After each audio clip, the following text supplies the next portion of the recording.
Before we get started, I think it's important to point out that I'm working off of some assumptions. I do assume that you've completed Photoshop fundamentals here on our website, or you have equivalent working experience. So by that, I mean you should know the basics of the selection tools. You know what a layer mask is. You know how to work with quick mask mode. And the idea of an alpha channel isn't all that foreign to you. Now, I don't expect you to have expert knowledge on all of these topics, but a basic general understanding is what you'll need to get through this course. With that being said, I just want to quickly review the idea behind a selection, alpha channel, and layer mask, because I find that Photoshop users find this terminology to be somewhat confusing. And it's important to understand, at the end of the day, they're all doing the exact same thing. They're giving you the ability to select pixels within an image. Now, there's variations of that, certainly. You'll have to choose what application suits your needs for a particular image, but at the end of the day, they're all selections, and that's the important takeaway. So, we know we have selection tools, and if we make a selection, we'll have something called an active selection. An active selection, of course, is when you're looking at marching ants. If you were to come over and choose something like the quick selection tool, and just click and drag, you're making a selection. At this point, you can make modifications to the selection using other selection tools and commands inside of Photoshop. But if you get a selection to look exactly the way that you want it to look, you really have a couple options. You can make the manipulation that you're trying to make to the image, but typically the best bet is to create something called a layer mask or an alpha channel. Both of these options give you the ability to essentially save that selection, allowing you to quickly and easily make modifications to it. So if you create the perfect selection and then you make some type of targeted adjustment to your image, after that adjustment, maybe the selection wasn't so perfect and you need to make some modifications. That's where something like a layer mask and alpha channel will really come in to help you work inside of Photoshop so you can go in and make those minor corrections. I'm going to go ahead and deselect this. Command D or Control D is the keyboard shortcut on Windows. I've already created a selection and I've saved it within this document.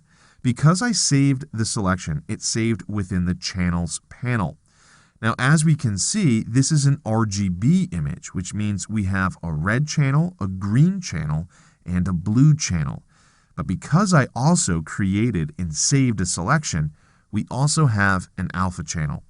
If you come over to the Channels panel, you will see the RGB composite, then you'll see the red channel, the green channel, the blue channel, and then finally this last alpha channel, which I named Sky because I created a selection of the sky. If we turn that on, you'll see the red area is the area that's not selected, and the white area is the area that is selected. So there is room for improvement within this selection based upon what we're looking at up here towards the top. We can see some of the branches of the trees right now are selected. So that's something that we could go in and make modifications with. The other thing to take away from this is that a selection is really a black and white image. Remember, the white area is essentially the selection. The black area are the pixels that won't be selected. So because we have this alpha channel, we can always come back to the layers panel and we can load that selection. And we have a couple different options in terms of how we can go about loading that selection. We can go up to the menu command and load it that way, or if you're already in the channels panel and you have the sky channel active, you can come down and click this button, which will load the channel as a selection. So when we come back to the layers panel, and we can turn off the sky channel if we don't want to see that red, we can see that the sky is selected. So of course we have a couple other tricks. If we wanted to get rid of the sky to reveal maybe a layer underneath our layer here, we could inverse this selection by coming up to the select menu and choosing that command. Then we can create a layer mask by clicking the Add Layer Mask button. And you'll notice we have that mask, and now the sky is transparent.